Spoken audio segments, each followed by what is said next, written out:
Y ayer Fabián leyó un poema también donde aparece eso que tú decís en este mismo libro, donde yo me planteo que, ¿a cuál era? ¿Te acordás, Fabián?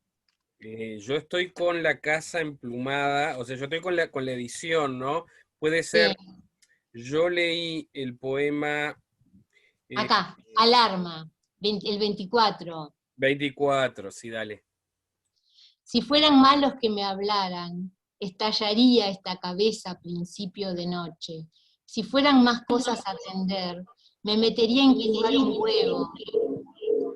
El termómetro marcaría 40 grados del siglo pasado o en el siglo por venir. Hay como un zumbido distanciador, sobrevolante, un planeo liviano, un frío que retarda.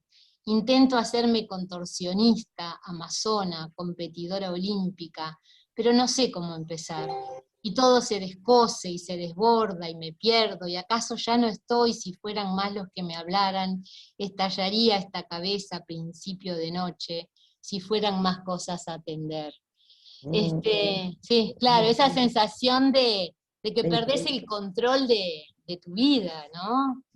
Que perdés el control porque son tantas las cosas que tenés que hacer, este, que no das abasto. También hay un poema Entre dos mares que se llama Pesadora de perlas, que se lo dedico a Vermeer, el pintor, que tiene un cuadro que se llama Pesadora de perlas, donde de alguna manera envidio ese gesto tan apacible de la pesadora de perlas, cómo pesar, cómo hacer con la balanza, cómo medir las cosas. Bueno, sí, creo que eso es algo que nos pasa, que nos es común a las mujeres en general, ¿no? Esa sensación de no poder a veces. Sí, Yo total. creo que yo lo he dicho en los encuentros que hemos tenido. Yo considero que el libro La Casa Emplumada es un gran libro de poesía. Es uno de nuestros libros de la poesía uruguaya de la segunda mitad del siglo XX. Tiene una unidad. Después me gustaría preguntarte un poquito sobre el proceso de escritura, si te lo planteaste como libro, porque tiene una unidad en la voz, en el tono, en el uso de las imágenes. Eh, es muy profundo porque invita a múltiples lecturas. Estamos 30 años después de la publicación de ese libro y le estamos dando distintas lecturas y lo seguimos leyendo. Tiene un manejo en la precisión y en lo austero, ¿no? de la imagen, que yo creo que hace, en mi caso por lo menos, me hace creerle a esa voz, conmoverme con esa voz, porque no está haciendo revuelos literarios, no está intentando hacerme trucos poéticos como para convencerme de algo, sino que me está diciendo algo de una forma sumamente verosímil. Entonces a mí me parece que es un libro que nos va a sobrevivir. Yo te decía ayer, a mí me parece que es un libro que es actual, nos hace bien ese libro, o sea, ese libro tiene que ser leído, es decir, lo tienen que leer nuestros chiquilines, nuestras chiquilinas, nuestros talleristas, ¿no? Yo lo tomo como un deber, una militancia, porque es increíble, uno lo está leyendo ahora y parecería que fuera escrito ayer, ¿no? Entonces, primero como lector te agradezco inmensamente, Silvia, que lo hayas escrito, ¿no? Si hay algo que los lectores queremos, son libros que nos agranden el mundo. Y por otro lado quería preguntarte sobre el proceso de escritura. Vos, es decir, ¿te lo planteás como libro? ¿Te lo planteaste como libro o fue naciendo? ¿Te planteaste hacer un libro femenino sobre una voz femenina? ¿Cómo fue eso? No, no, nunca me planteé hacer un libro. Fue saliendo, fue surgiendo, pero lo cierto es que yo trabajé sobre una idea, ¿no? Fui elaborando el libro en base a, a- a comunicar las experiencias que estaba viviendo. El libro tiene 4 partes. La primera tiene que ver sobre todo, pero no solo, con la infancia, con la infancia de la voz, ¿no? Este, del libro, y también en algunos aparece la infancia de mis hijos. Después ahí se llama Las madres están afuera. Y aparecen otros personajes de la infancia, como mi abuelo, como mi padre, los primos, los tíos. Luego, membranas son los embarazos y los nacimientos de mis hijos. En el periodo de 4 años pasó eso en mi vida. Y las casas es otro sector. Con las casas me pasó algo tremendo. Yo lo escribí, lo guardé en mi mesa de luz, y cuando la Feria del Libro llamó al concurso, yo me acordaba que había escrito eso, y no sabía dónde estaba, un poco como lo que les conté del libro Antología 83, y lo fui a buscar, y estaba en la parte de atrás del cajoncito, y tenía mucho que ver con este libro, son las casas, ¿no? Bueno, y la última parte, lúbricos toboganes, es un sector más de amor, digo, más de otro aspecto que tiene que ver con el amor, pero lo escribí en un periodo, qué sé yo, de 4 o 5 años, este libro, y sí, con un pensamiento unitario. Yo en general cuando escribo así, escribo pensando un tema. Por supuesto que hago textos sueltos, pero en general me meto en algo que no sé bien qué es hasta que no lo hago, ¿no? Ni tampoco me propongo de antemano algo particular, por ejemplo, dar una visión de la mujer en el mundo actual, no, pero escribo sobre algo que aunque no sé bien qué es, tiene que ver con eso bueno, que me preocupa, que me desborda, o que me incomoda, o que me apasiona, algo que me toca de alguna manera fuertemente. No sé decirte mucho más. No, está muy bien lo que decís. Abro micro por si alguien quiere plantear algo.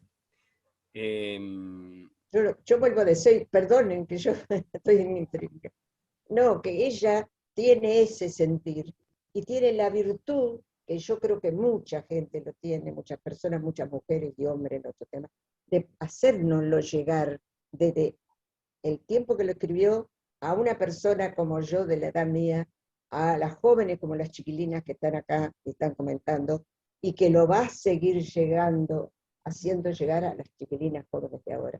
Esa es una misión muy importante que ella tiene que cumplir, y la va a cumplir con ese libro. Vas a ver que sí, y está en nosotros difundir. Gracias. No hablo más porque si no me van a echar de... Gracias, Emma. La verdad es que sí, que soy muy sincera cuando escribo. Quizás demasiado a veces. ¿Demasiado qué? Quizás a veces demasiado sincera. ¿Es la O verdad? demasiado transparente. Ah, Es de Lorca el verso, ¿no? El poeta dice la verdad, ¿no? sí. El poeta no puede mentir. Yo quería decir algo, ¿no se escucha? Bien, a ver, No Clara, sé si se escucha lo que digo. te escuchamos, A Clara. mí me impresionó, digo, hay varias partes de lo que leí que me impresionó, pero respecto a la casa y la familia, lo de los hijos varones. Tengo un hijo varón, tengo un hermano, y bueno, esos temas se suscitan. Y entonces cuando tú dices, tengo miedo de quedarme sin familia porque los varones, cuando cambian de estado, cambian de familia. Y es una realidad que hay que aceptarla. Por eso digo, esto es bien transparente, sí. Sí, Como que ayudar a claro, entender la realidad. Porque claro, por tal cual. buenas relaciones que haya, es otra familia. Sí. Claro. Y el otro que me impresionó fue el de sincronías y celebraciones. Está impresionante. Sí. El aniversario, el 500 aniversario.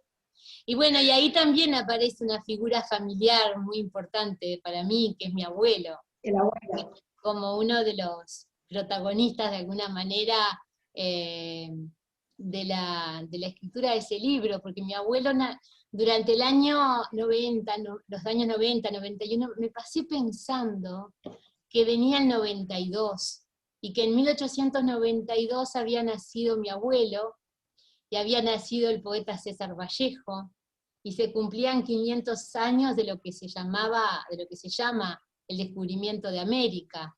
Entonces, bueno, también estaba muy, muy impresionada con esa cifra.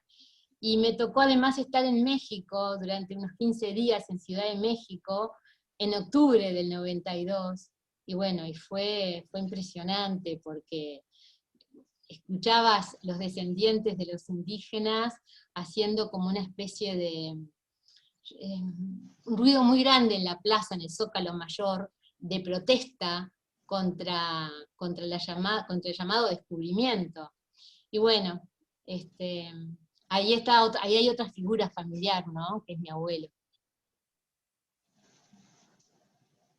¿Podrías leerlo a ese? Porque no lo tengo, o no lo recuerdo. Ese libro es bastante largo, Ajá. pero, a ver, déjame ver. Son varios poemas. Si te parece. Bueno. Leo uno que se llama justamente 1892, Referentes. ¿Cuántos siglos, cuántos 100 años en este recorrido?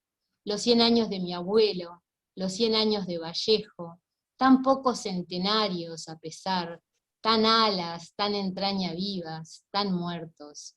César Vallejo viaja para adentro, como mi abuelo, Humildo Riestra, que también tenía sangre india, que también solía escribir con su dedo grande en el aire, y a veces le salía espuma, otras barro, piedra, trigo. Tus pancitos debajo de la almohada, Vallejo, por si acaso, por si el hambre, ese andar vuelto a contrapelo, aguas arriba, como cribando, esa otra manera de cruzar el Santa Lucía en plena medianoche, abuelo, vos también, a caballo, entre barrancas, como desafiando. No te rías, las luces malas, los aparecidos. Tus 4 paredes tan 4, Vallejo, tan huérfanas, como las de mi abuelo, de adobe sencillo, de terciario brazo ausente, tan cerca. Bellísimo. Pero divino, qué lindo poema. Aplauso. ¿Sabés lo que me gusta de Silvia? Que la poesía es como si nos estuviera llamando y hablando con nosotras. No es una poesía rebuscada, al contrario, es como un fluir permanente que nos llega. Por eso llega tanto a todos, ¿no? Tiene ese don del escritor. Es un don. Es el don. Quería aprovechar para preguntarte, Silvia, da la sensación de que escribís a partir de lo que te pasa o a partir de la realidad, ¿no? Viaje a México centenario, el abuelo, el hijo, los nacimientos de los hijos, las casas, parecería como que escribís a partir de lo que te está pasando de la realidad. Y en tejido, ¿no? Vos decís, a veces la escritura se anticipa. ¿Es como escribir para entender lo que te pasa o para comprobar lo que te pasa? Sí, yo tengo la sensación de que hasta que no escribo lo que me pasa, o lo que siento, o lo que pienso, lo que sueño, lo que sea, o lo que sea que me toca, ¿no? Es como que no lo haya vivido. Es como una... Mira, lo digo en el poema Lucas. Hasta que no fijo en el papel lo que estoy pensando o lo que me pasó, siento que no lo viví. Siento la sospecha, ¿habrá sido verdad? ¿Habrá pasado? ¿No? Eso por un lado, o sea que eso tendría que ver con lo vivido, con el pasado, o con el presente. Pero a la vez también me fui dando cuenta con el tiempo de que a través de los textos me adelantaba en el tiempo. Y eso me empezó a dar muchísimo miedo y a impedirme escribir, porque porque no me quiero adelantar, no quiero saber qué va a pasar.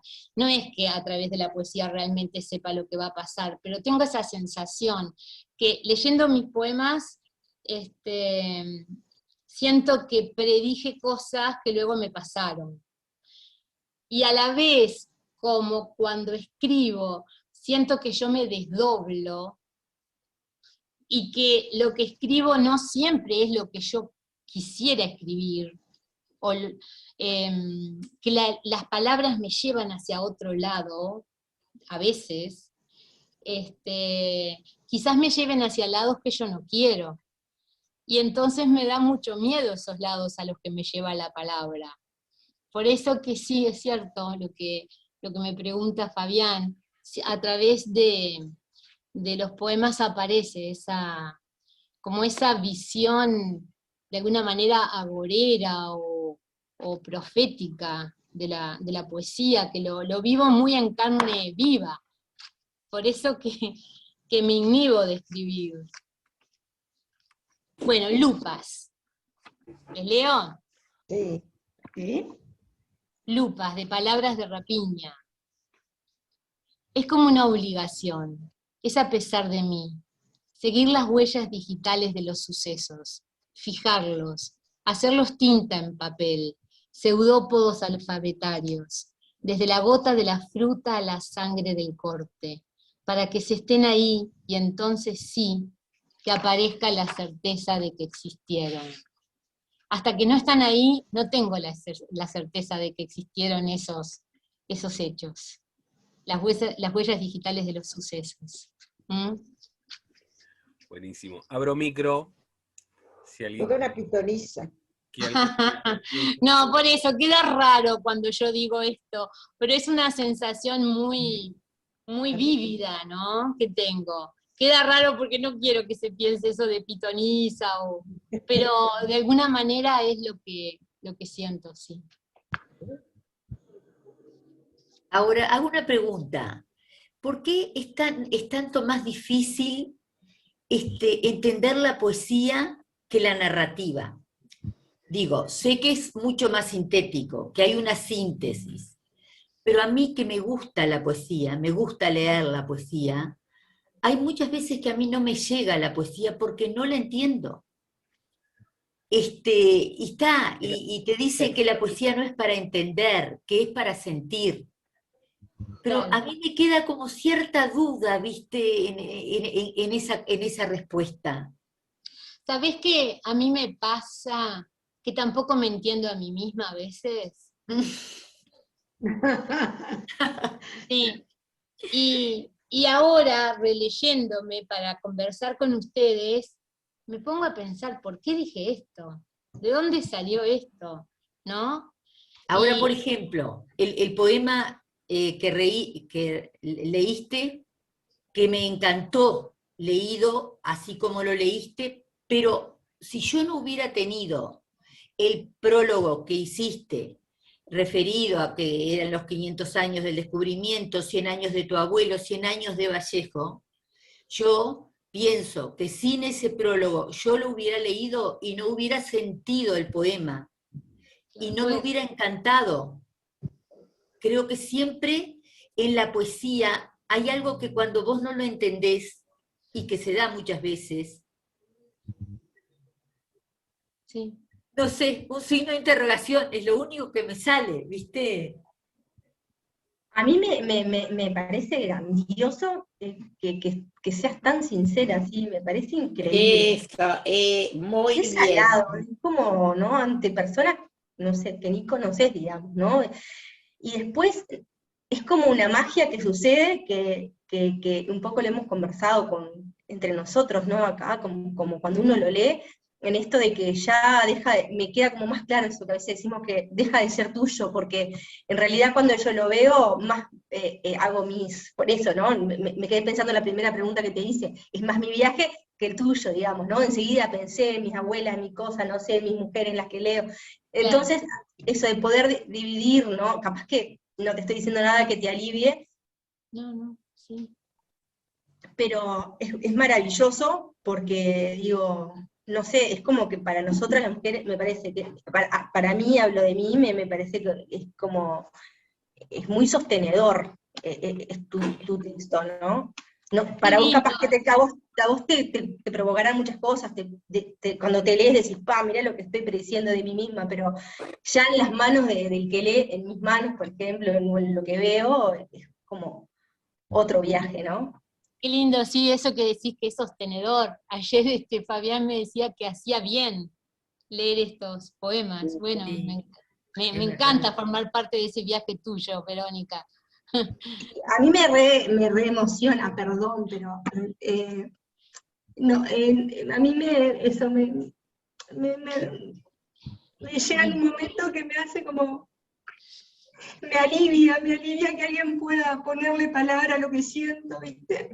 Y es magnífico, Qué bueno, qué es bueno. magnífico, está buenísimo. Yo creo que todo pasa por algo, capaz que por algo también yo estoy acá, digamos, ¿no? En esto, de lo que implica la maternidad para mí, Claro. esto, perdón, pero No, eso. bueno.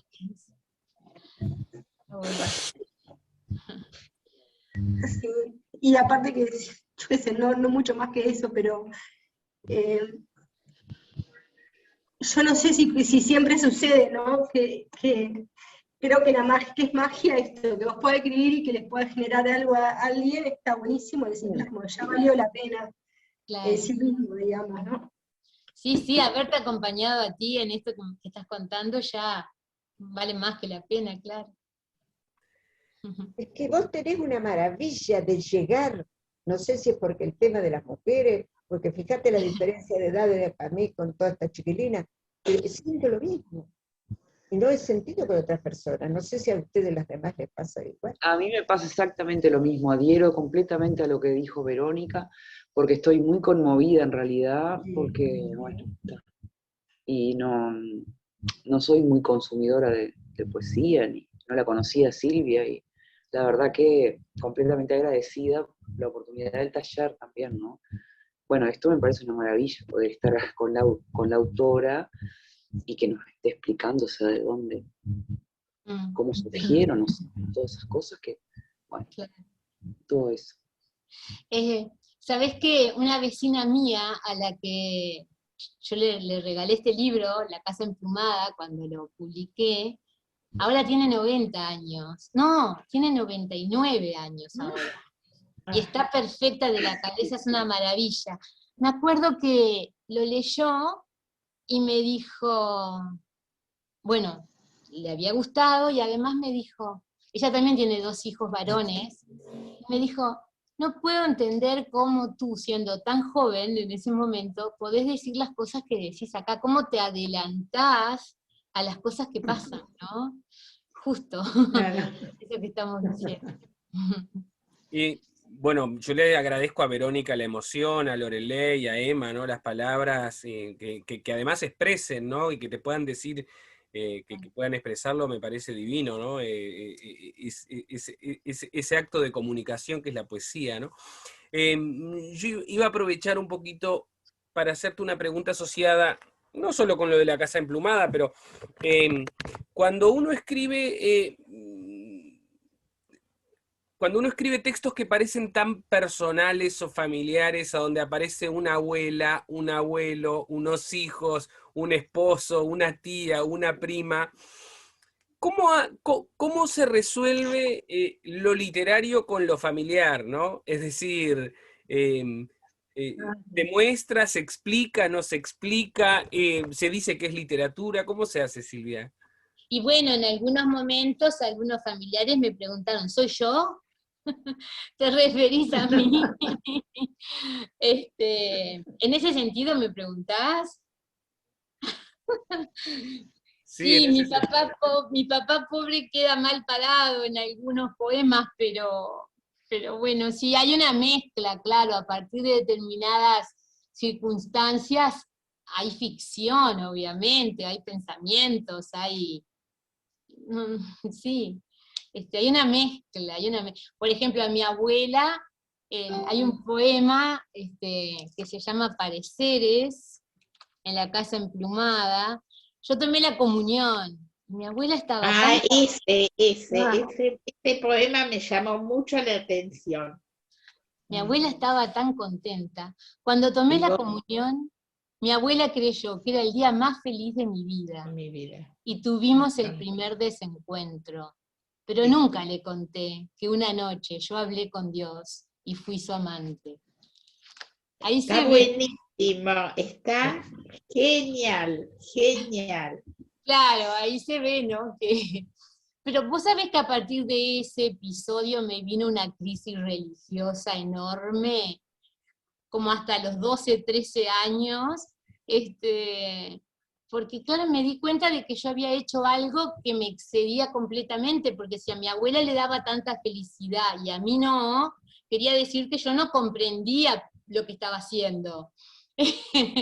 Entonces, bueno, me empezó realmente a los 7 años una gran crisis religiosa, y bueno, a partir de ese episodio, y claro, es una voz donde aparece lo autobiográfico, pero donde también aparece ficción, ¿no? Hay una mezcla. O se ficciona la realidad. Una preguntita. Vos trabajás todo el tiempo en lo que es la constelación familiar. Es permanente en todas tus poesías, la familia, la constelación de la familia. ¿Y eso te ayuda a vos a sentirte mejor con vos misma? No, no sé, no. Quizás porque mi vida gira alrededor de la familia, o la familia también gira alrededor de mí, no sé. Porque mi mundo es sobre todo la familia. No es que me ayude o no me ayude, es el mundo en el que vivo en realidad. Quizás si mi vida fuera otra, escribiría de otras cosas. Pero no dejes de escribir Pregunto, sobre esto porque nos identificamos mucho con vos. ¿puedo hacer una pregunta? Dale, Emma. Le pregunto, ¿ella quisiera escapar de eso o está bien ahí, en ese mundo familiar, o tiene deseo de escapar?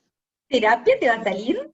Estás Por hablando favor, estás hablando de la voz, para contextualizar, estás hablando de la voz poética de Esa La voz, Casa Emplumada, ¿no? Tu pregunta es, esa voz, esa da voz, la sensación de que se siente como oprimida y que quisiera salir de ahí.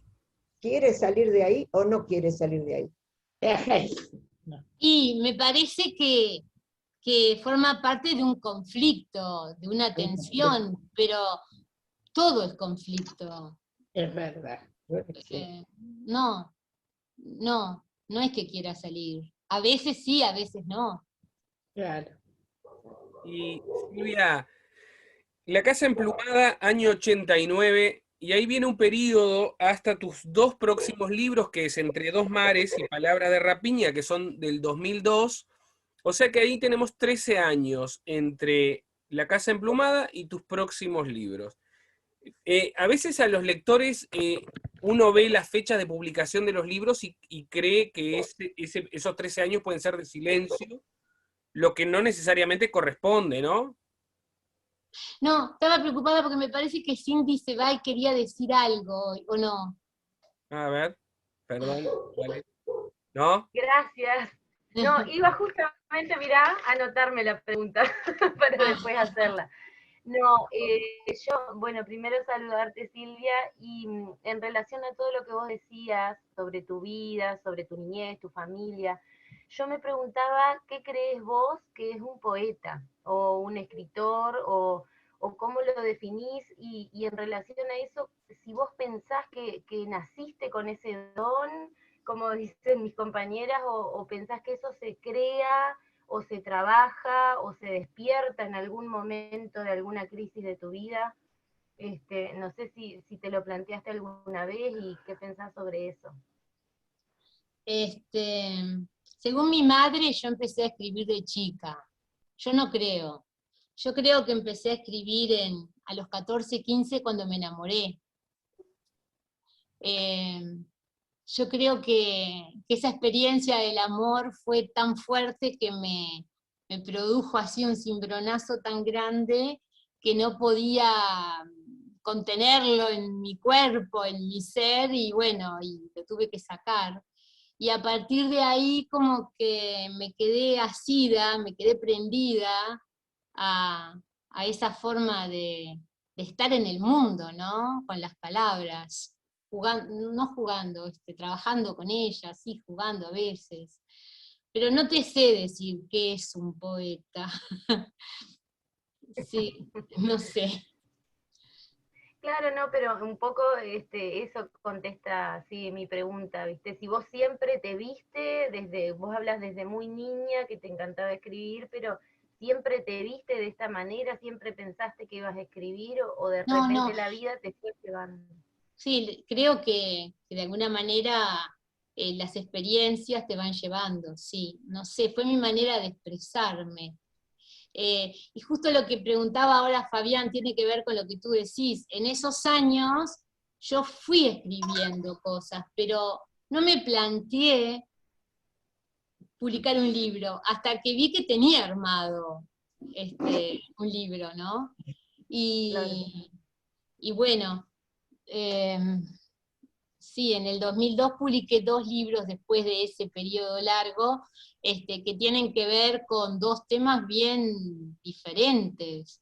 En uno justamente, y tal vez, mira, tiene que ver con ese silencio de publicación. Uno, Palabras de Rapiña, es eso, lo que es la escritura para mí, ¿no? Lo que me implicó, por lo menos en ese momento, la escritura, que era más dolor que otra cosa.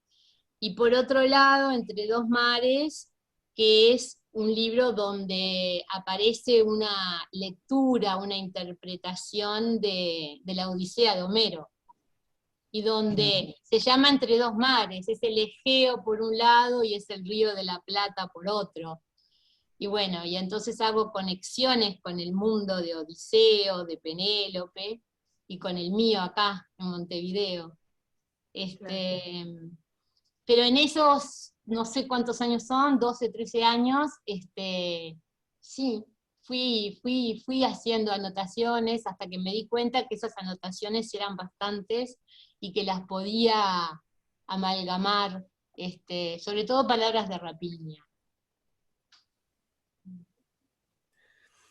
Sí, me parece que ahí hay un tema que es interesantísimo, que es, ¿no? Es decir, los poetas y la publicación de sus libros o la circulación de sus libros, ¿no? Porque esos libros, creo que Palabra de Rapiña, tengo que fijarme en mis apuntes aquí, pero creo que Palabra de Rapiña en el 96, o sea, 6 años antes de publicarse, gana un premio del MEC.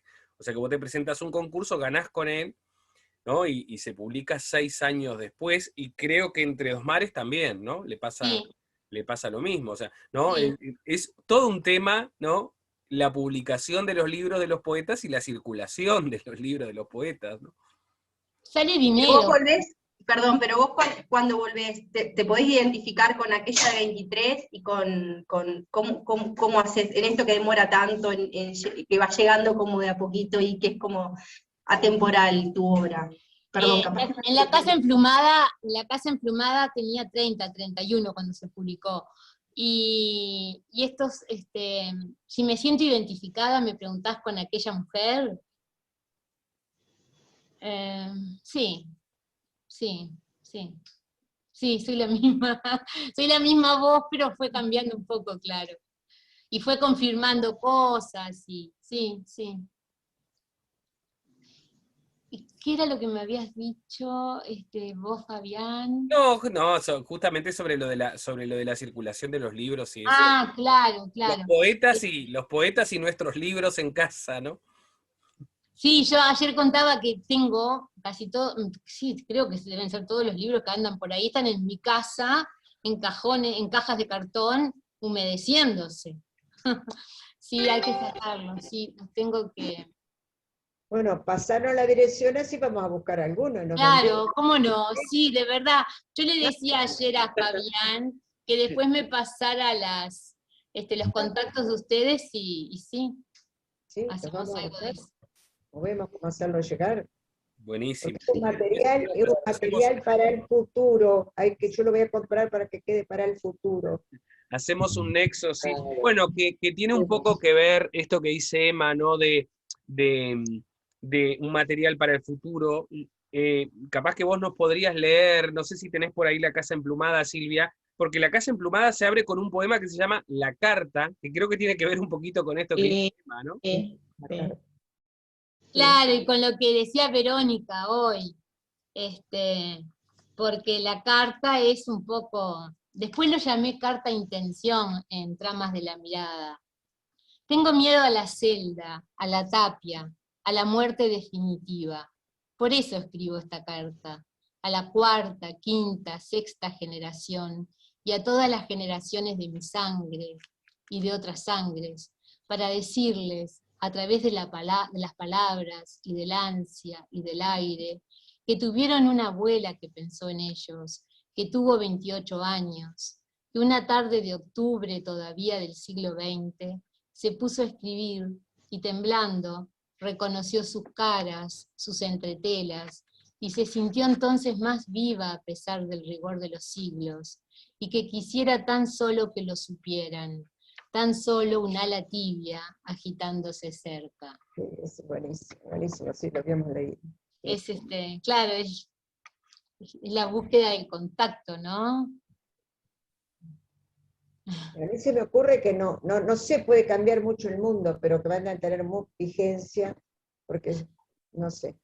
Muy bien, abro micro por si alguien... Yo igual voy a subrayar aquí que cuando le pregunto, porque no vamos tomando nota, estamos grabando el encuentro, o sea que lo vamos a poder reescuchar y remirar y sacar nuestros apuntes, pero que cuando le preguntamos a Silvia Riestra, ¿no? ¿Qué es la poesía? ¿No? Que creo la pregunta de Cindy, ¿no? Bueno, ¿qué es los poetas?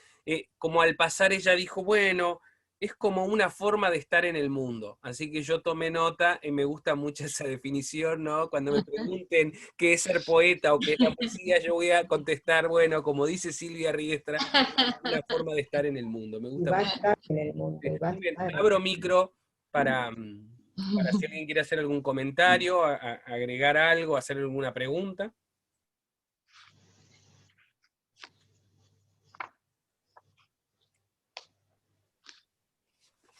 Bueno, voy yo, no quiero acaparar mucho, pero bueno, ustedes saben que yo tengo el síndrome del profe de literatura, vieron que los profes de literatura nos gusta hablar bastante. Yo quería preguntarte, Silvia, un poquito sobre tu proceso de escritura, es decir, lo que nos puedas contar, obviamente, o lo que se pueda contar. Escribís el poema, escribís sueltos, quedan allí, los revisás, los corregís, los reescribís. Por ejemplo, cuando se publica Tramas de la Mirada, que es de 2008, a donde es una antología, ¿no? Una selección de poemas anteriores, ¿los reescribiste, los retocaste, le cambiaste algo? ¿Cómo es el proceso? Sí, en Tramas de la Mirada reescribí algunos versos de los poemas anteriores, les puse títulos a los que no tenían títulos, cambié en algunos casos la distribución de los versos en la página, me hice más clásica. En general, el poema nace, bueno, yo les dije hoy que muchas veces trabajo como en bloque, como en temas, ¿no? Cuando uno siente como que está por tocar el pájaro, ¿no? por agarrarlo, ahí como que empieza a escribir algo, como siente que tiene un pájaro para agarrar, para alcanzar, ahí empieza. Pero después, después de que, ¿cómo decirlo? Después hay un trabajo con las palabras y con el papel, ¿no? Y en ese trabajo yo usaba mucho un libro, hago así porque lo tengo por acá. Usaba lo usé mucho, este libro viejísimo. Es un diccionario de ideas afines. Me sirvió tanto, me pareció tan interesante, porque uno va buscando las palabras, ¿no? y se va dando cuenta de los matices entre unas y otras. Así que bueno, ese diccionario me sirvió muchísimo. Y bueno, y darle el punto final al poema es una de las, y al libro es una de las cosas que más cuesta, al punto que, como les decía, en Tramas de la Mirada cambié muchos elementos de libros anteriores. Y bueno, y luego uno tiene ahí los poemas y están como en un proceso de levadura, ¿no? Como pancitos que están horneándose, y, y los vuelve a leer, los vuelve a mirar, a veces no le gustan, no saben bien, y sí, es un proceso largo. Sí, decime. Es interesante esto, cuando uno lee el poema, por ejemplo, en La Casa Emplumada, no sé si hay signos de puntuación, no sé si hay mayúsculas, los versos están dispuestos en la hoja, a veces en forma escalonada, y eso después cambia en vos. Sí, lo del escalonado menos, pero cambia. Yo en general, en el último libro, en Miradas, hago una cosa mucho más clásica, menos dividido, ¿no? Menos fragmentado. En los primeros libros yo no escribía con mayúscula y la puntuación apenas la usaba, porque quería que las palabras y que las frases se valieran por sí mismas, ¿no? Que yo no tuviera que darle una mayúscula, que subrayar algo a través de la mayúscula o del punto, que ellas solas se defendieran. Y un día mi hijo menor me dice: mamá, ¿por qué escribí sin mayúsculas? Era chiquito, ¿no? Estaría en primero o segundo de escuela. Y sobre todo los nombres propios, que no les ponía mayúsculas. Mamá, si somos importantes, las personas somos importantes, ¿cómo no les vas a poner mayúsculas? Entonces me conmovió tanto que a partir de ahí me reestructuré y empecé a usar las mayúsculas, y tenía toda la razón. Era como un capricho literario, quizás mucho vanguardista habría leído, ¿no? Y bueno, y eso me hizo cambiar ese aspecto, por ejemplo. Es muy buena, esa anécdota es muy buena, ¿no? Esa anécdota es buena, ¿no? Sí. Pero lo cierto es que una vez que uno escribe, tiene que, me parece, yo iba guardando los poemas y después los revisaba, y revisarlos también es todo un trabajo. Y una de las cosas más interesantes es descartar. Yo creo que uno descarta más de lo que deja. Cortar, tachar, animarse a tachar, tirar. Con la computadora ahora es tremendo, porque antes con el papel solo era más fácil, porque quedaban las versiones anteriores. Ahora con la computadora uno borra y ya no sabés qué fue lo que escribiste y de repente estaba mejor lo anterior, ¿no? Pero creo que tirar es una de las, cortar, sacar, es una de las cosas importantes que hay que hacer. Creo que sí. Creo que Cindy iba a hacer una pregunta, un comentario. No, algo que me parece bien interesante es que, bueno, le comento a Silvia, yo soy maestra, y cuando nosotros leemos las teorías sobre la escritura, sobre cómo incentivar a los niños a escribir y todo lo demás, sobre todo en primaria hay una teoría que no me acuerdo de quién es, que habla que se escribe en 3 etapas. Una es el loco, la segunda etapa es como el carpintero, y la tercera creo que era el arquitecto. Entonces ahora se me venía, en uno de los talleres también pensaba en eso, y me siento como identificada en eso, ¿no? Que uno como que tiene la necesidad, ella decía que está por alcanzar un pájaro, de escribir eso ya antes de que se me vaya. Y ahí un poco actúa el loco, ¿no? Después vendrá el carpintero, en esto que ella decía de revisar, y bueno, el arquitecto o el decorador de interior, se me ocurre a mí, como recortar todo y afinar los detalles, pero nada, solo eso como que me pareció bien gráfico. Sí. ¿Puedo hacer una pregunta? Imagen, sí. Emma. Sí, yo le pregunto a ella si ella considera que su proceso de evolución desde que empezó hasta ahora sigue cambiando o creciendo, acrecentándose, o considera que que terminó, o ese proceso es permanente de la evolución de su poesía o de su trabajo? Yo creo que tengo como dos, me da la impresión de que tengo como dos facetas principales, ¿no? Lo que tiene que ver con lo que ustedes marcaban del mundo de la familia, y la otra faceta es lo social, lo político. Pero sí, creo que voy cambiando, sí, voy cambiando, sí. ¿Y seguirás cambiando? ¿Tenés sensación de que todavía hay más? Ay, ojalá que sí.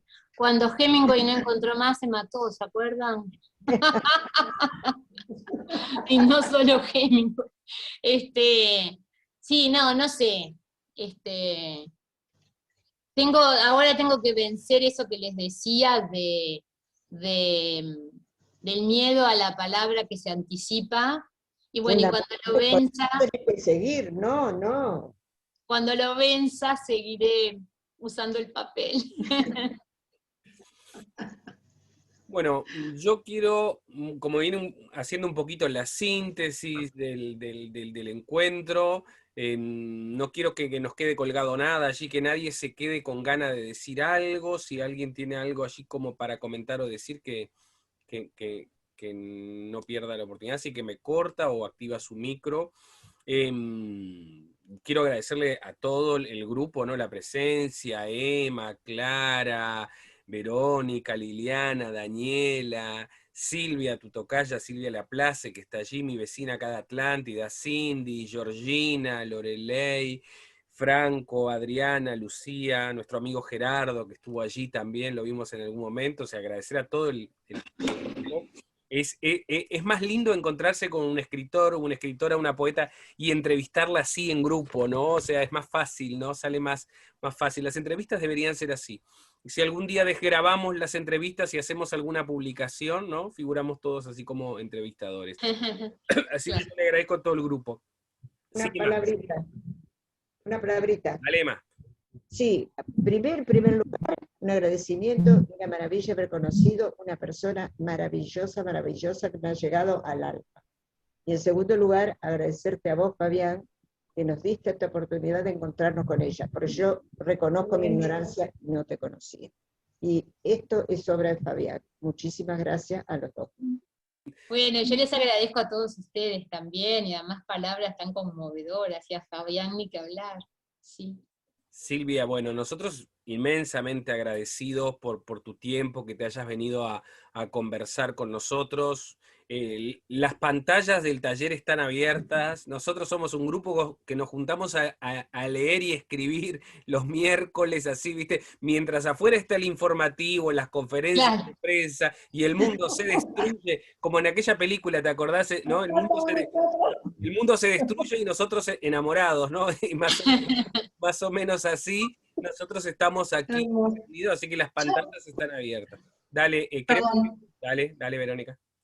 No, yo soy trabajadora social y hace un tiempo, bueno, hace mucho rato que leo mucho como sobre pobreza. Bueno, superviso algunos equipos y trabajo sobre, no les había contado, leo muchos informes que en el último tiempo han tenido que ver con situaciones, bueno, abuso, maltrato de niños y niñas adolescentes, y estoy sumamente como agradecida de poder leer otras cosas, y yo agradezco infinitamente este encuentro así con todos, y especialmente este encuentro contigo, que es como, para mí ha sido de mucha luz, y agradezco la simpleza, ¿no? Me parece que en estos tiempos eso es esencial, me parece que es como el mensaje tan claro, es tan necesario, es tan fácil, ¿no? Porque uno no tiene que ponerle ni mucha cabeza, ni mucha nada, es como algo así, simple, y sucede. Corazón hay que ponerle. Gracias, Verónica. Tengo a Franco allí que levantó la mano y después le doy la palabra a Clara. Dale, Franco. No, rapidito, también, bueno, agradecer a Fabián esta posibilidad también de escucharla, de tenerla de primera mano a Silvia. Yo alguna cosa suelta había leído antes, y esta es una oportunidad en realidad que coincido con el resto de los compañeros que nos da Fabián, de poder conectarnos con gente de acá que escribe y de forma. A mí me gustaron mucho algunos o sea, en general, pero específicamente A Bordo, Cachorro, Entre dos aguas, que es un poco ese estilo que me encanta, me gusta mucho. Y decirte que en algunas cosas, escuchaba muy atentamente a mis compañeras acá, algunas cosas sobre que te hicieron énfasis, sobre la familia, sobre la casa, sobre las mujeres. A mí me trae alguno de tu poesía, me trae a Clarice Lispector, ¿no? Y entonces, como, Sí. no sé, quería transmitirte eso, ¿no? De que me generó eso, ¿no? Bueno, también que es una poeta que me gusta mucho. Es el mejor elogio que me podés hacer. Sí, gracias. Clarice Lispector. Bueno. Y bueno, muchas gracias por tomarte el tiempo para estar acá. Gracias a ti. Gracias, Franco. Clarice Lispector, ¿no? Claricinha, una gran escritora también, ¿no? Creo que Clara había pedido la palabra por allí. Clara. Pero era un poco para agregar, no era mucho más, ya lo dijeron, porque alguien dijo simpleza y corazón. Ella le pone corazón, le pone transparencia, esa forma de clarificar, y que me gustaría que no le tuviera miedo a predecir algunas cosas. Porque eso de los festejos de los 500 años, bueno, podías predecir cuándo van a sacar a Rivera de allá arriba como héroe, porque nosotros no tuvimos indios que lloraran porque no habían, o estaban abstraídos. Porque los mataron. No, hay indios, sí, ¿cómo no? Hay. Sí, no, hay. Sí, hay pero no ese. todavía como para expresarse. No, hay, sí. Muy bien. Bueno, muchas gracias. Algo que va a hablar de el tiempo de la estrella. Allí tengo a Georgina que escribe en el chat, ¿no? Precioso encuentro. Muchas gracias a Silvio, Fabián y a todo el grupo. Los tengo que dejar hasta la próxima. Nos vemos, Georgina, cuídate. Nos vemos el miércoles que viene. Bueno, para ir cerrando, bueno, tengo a mi amigo Gerardo por allí. Gerardinho, ¿estás por ahí, Gerardo? ¿Cómo andás, Fabián? ¿Cómo andan todos? ¿Bien? ¿Cómo estás, Gerardo? Perfecto. Bien, por suerte. ¿Te escuchamos? Bien. En este momento bastante bien. Escuchando y pasándola bien con el taller, con los intercambios. Alegre de ver a Silvia ahí. Te mando saludos. Gracias. Y me quedé pensando en varias cosas que hablaron, ¿no? Interesantes sobre la circulación de la poesía, cómo se está dando. Y el problema del autor en la poesía y de la verdad y la ficción, o de lo que es verosímil y lo que puede venir o no de lo autobiográfico. Yo soy de los que piensan que una vez que está en el poema dejó de ser personal, ¿no? Dejó de ser, pasa a un nivel que no sé si es el de la ficción, pero no es el de la realidad misma, No, o es otra realidad. La abuela o la madre o yo mismo, como que el hablante lírico o la hablante lírica genera otra cosa diferente que se suma a la realidad que ya vivimos. Y eso es el poema, ¿no? Por suerte.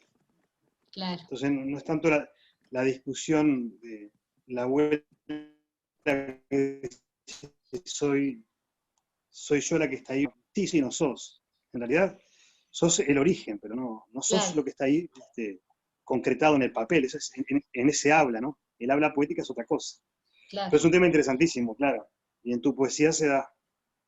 Yo pensaba justamente en Palabras de Rapiña, por ejemplo, que se da el tema ese de la preocupación por el lenguaje poético como transcreador de una realidad, ¿no? Claro. Y claro, y en un poema dice un poco... No tengo acá tus libros, estoy hablando de memoria. Sí. El miedo a la palabra que se hace carne, que sería el proceso inverso. Claro. Sí, hay juegos entre la ficción, la realidad, etcétera, que son interesantes y son de ida y vuelta. Claro, ahora como hay un auge a nivel narrativo y menos poético de la autoficción, ahí también hay como una confusión nueva que se genera también, ¿no? Y en el Ahí está teatro. y también en el teatro, sí. Pero si pensamos de Dante, no recordamos ni el color de ropa, ni a qué colegio fue, o cuánto tiempo estuvo exiliado, Claro. o si hablaba en latín en algún lugar, y en toscano en otros. No nos interesa lo que queda, ¿no? Que es el texto y los efectos de lectura. Claro.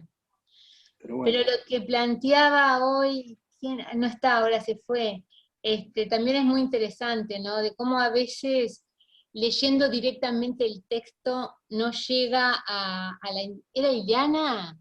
No llega a poder interpretarlo, sino tiene una especie de prólogo o explicación. Sí, era yo, sí. Eras tú. Sí. A veces una cierta aproximación facilita el proceso. No sé. Y sí, estamos los profesores de literatura para eso también. Claro. Todo lo que sea mediación, poema, lector, sirve. Después el lector descarta, ¿no? O no. Claro. O lo ayuda, o lo habilita a otra lectura que no había pensado. Pero Claro. todas las instituciones de mediación, sea cual sea, desde una reseña hasta un diálogo con un conocido, un amigo, o la propia lectura hecha en distintas épocas de la vida, ya no hablo de la crítica y de la teoría, ¿no? Son instituciones más grandes.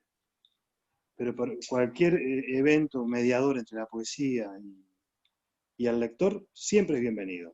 Claro. Y igual no se queda con la verdad. No hay una verdad tampoco. No la tiene el poeta, la verdad, ¿cómo la va a tener la interpretación, no? Claro.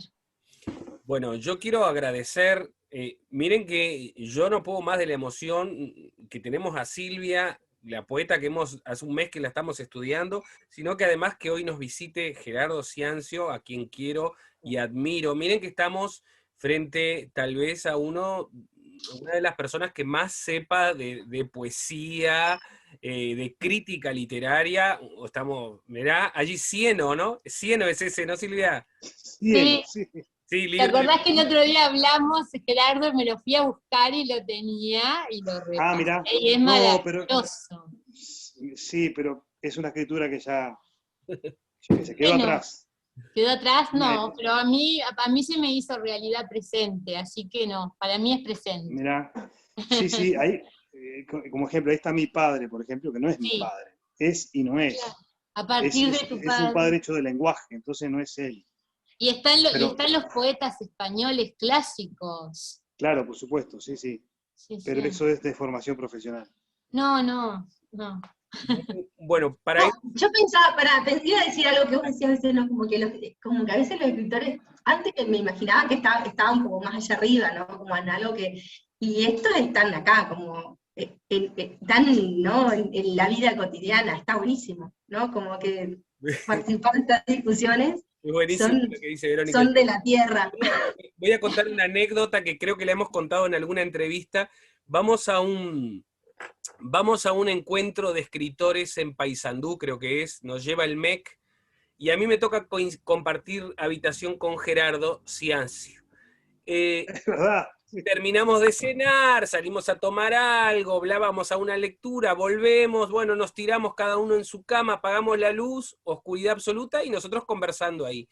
Entonces me dice Gerardo, dice, vos sabés que el año que viene, dice él, Elder Silva cumple 30 años publicando poesía, porque el primer libro de Elder es del 82, ¿no? Creo, ¿no, Gerardo? Sí. Y dice, ¿vos sabés lo que es 30 años de poesía? Publicada. Entonces yo digo, tendríamos que hacer algo, ¿no? Y ahí en ese encuentro nace Agua Enjabonada, nace el libro Agua Enjabonada, que es una selección de los 30 años de la poesía de Elder, ¿no? Ya qué bien. Sí. Al otro día se lo contamos a Elder en el desayuno, estaba como loco. Y lo disfrutó mucho Elder ese libro, el proceso además. Y tiene el prólogo, un estudio de la poesía de Elder, que es escrita por Gerardo, que debe ser el estudio más power que han hecho de la poesía de Elder. Él disfrutó mucho, él estaba muy feliz con ese libro, ¿no? Sí. Sí. Nos reuníamos en creo que alguna reunión fuiste en el mercado de la abundancia. Sí, la Casa de los Escritores. Nos reuníamos ahí con él a conversar sobre el libro, y él estaba muy eufórico, ¿no? Como era él. Ay, qué lindo, me lo voy a conseguir porque no lo leí. Yo te lo mando, tenía yo te lo mando. de Carmen Galuz, ¿no? Claro, porque yo le planteé a la editorial hacer las obras completas, juntar todos los libros y publicar los 7, 8 libros. Y la editorial me dijo, no daba, ¿no? Los fondos. Y yo, es una coedición, porque yo puse la mitad de la edición de ese libro, Gerardo. ¿Mirá? Porque sí, el libro salía, no sé, poner 30.000 pesos, y la editorial dijo, sí, ¿no? Que ponía la mitad. Sí, claro. Y Elder estaba fascinado, me acuerdo que andaba con ese libro para arriba y para abajo, regalándole a todo el mundo, porque Elder también no vendía, ¿no? Como nosotros, andamos regalando los libros. Claro, Bueno, claro. las obras completas quedarán para otra oportunidad, no se descarta. Sí, no, eso vamos a trabajar. Él me había mandado a mí todos los archivos, yo tengo todos los archivos, lo que perdí fue tu prólogo, Gerardo, ¿te acordás que no lo encontramos por ningún lado? Yo no lo encontré más digital, ¿no? Lo tengo en papel. Hay que pasarlo. Habrá que digitarlo de vuelta. Bueno, chiquilines, chiquilinas, agradezco a todos, y Silvia, te quería invitar a que cierres el encuentro leyéndonos algo, leyéndonos algún texto, ¿te parece? Sí. Buenísimo. Franco, voy a leer Cachorro. Bien, qué bueno. Ya. Perdón. No, lo voy a agarrar acá. Entre dos mares es el libro sobre la Odisea. Y cuando estaba escribiendo el libro, mi perro, el perro que yo tenía, me agarró la Odisea de la ventana y lo empezó a mascar. Y a partir de ese hecho real, escribí. Mi perro, porque es cachorro, se comió la Odisea. Así de literal, de inconsciente, de inescrupuloso. Otra herida, otra postergación, cuando se hacía más urgente el retorno, más vulnerable la estrategia de una reina. Los pretendientes de Penélope devoraban los bienes del palacio y se insistía en llantos, sueños y nostalgias recíprocas. Y mi perro se vino a comer la Odisea. En el ojo de una tempestad de saliva, tinta y furia, hubo que recoger los restos y rearmarlos. Iban apareciendo sobre el fondo de mi casa, como en la costa después de una tormenta, maderas sueltas, cabos de la nave, pedazos de remos, de lanzas masticadas. Cada letra era un dolor que mi perro había destilado hasta su última gota. La filosa hilera de dientes, otro terrible escollo para Odiseo y para Penélope, que Homero no había previsto. Qué buena, qué buena. Muchas gracias, Silvia, un aplauso para vos, gracias por tu tiempo. Gracias por... Bueno, gracias a ustedes, realmente una felicidad muy grande me han dado. Muchas gracias, esperemos mantener. Gracias. Gracias. Silvia me leyó un poema, eso es lo que voy a decir, nada más. A partir de ahora, en su biografía va a poner Silvia Diestra me leyó un poema. Bueno, gracias a todos, gracias Gerardo, gracias Silvia. Gracias Fabián. Una buena semana, cuídense, nos vemos el miércoles que viene, ¿está bien? Gracias, dale, gracias, Silvia. Buena semana a todos. Gracias por todo. Te mandamos el Chao, trabajo chao. sin falta mañana. Chao, chao.